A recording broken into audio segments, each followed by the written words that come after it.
श्री कृष्ण जन्मभूमि के पास दूसरे समुदाय की बस्ती कैसे बसी? योगी ने एक साथ भेजे दर्जनों बुलडोजर तो खुला सच।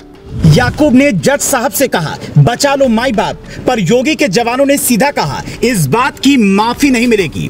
क्या अयोध्या की तरह भव्य होने वाली है श्री कृष्ण जन्मभूमि? मथुरा में 150 मकानों पर चला बुलडोजर तो छिड़ी चर्चा। ये तस्वीर श्री कृष्ण जन्मभूमि मथुरा के पास की है। जैसे ही पुलिस ने अनाउंसमेंट शुरू की ये इलाका खाली कर दीजिए वरना हम बुलडोजर चलाएंगे, तो लोग हैरान हो गए। कई लोगों को लगा कि हाई अलर्ट पर रहने वाले मथुरा मंदिर के आसपास ऐसी क्या अवैध गतिविधि हो रही है कि सुबह सुबह 500 जवान पहुंच गए, या फिर मंदिर के आसपास के इलाके को प्लानिंग के तहत खाली करवाया जा रहा है, वो भी दर्जन भर बुलडोजर के साथ। एक तरफ इन जवानों का काफिला आगे बढ़ रहा था, दूसरी तरफ याकूब की धड़कनें तेज हुई जा रही थीं। अब ये याकूब कौन है पहले वो समझ लीजिए, ताकि कार्रवाई क्यों हुई ये समझाने में आसानी होगी। दरअसल श्री कृष्ण जन्मभूमि से अमरनाथ विद्या आश्रम तक करीब 150 से 200 मकान बने हुए हैं।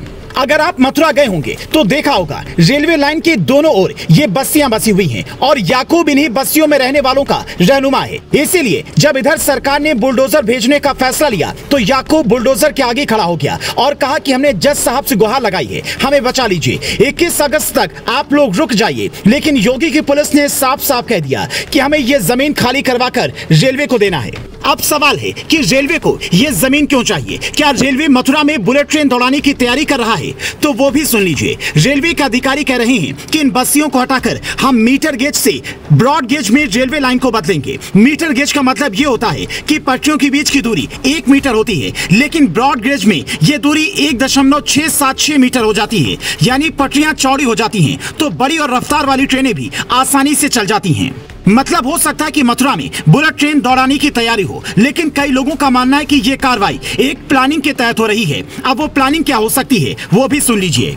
बीजेपी के एजेंडे में हमेशा से अयोध्या, मथुरा और काशी रहा है। अयोध्या में भव्य राम मंदिर बन रहा है, काशी में ज्ञानवापी का केस कोर्ट में है, सर्वे हो रहा है, जबकि मथुरा वाला मामला ठंडा पड़ा है। मथुरा का मामला भी कोर्ट में है, लेकिन चुनावी दौर में इस मुद्दे को हवा देने के लिए एक प्लानिंग के तहत बुलडोजर वाली कार्रवाई की गई होगी।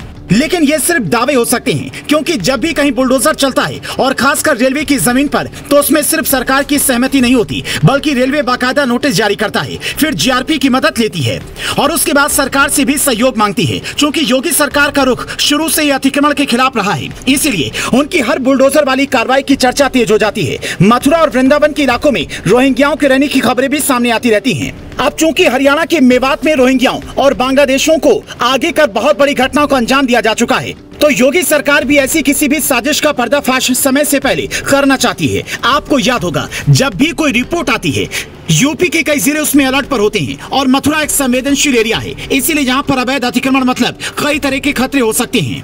अब योगी की इस कार्रवाई पर आप क्या कहेंगे? हमें कमेंट में जरूर बताएं। और क्या आप बुलडोजर के साथ हैं?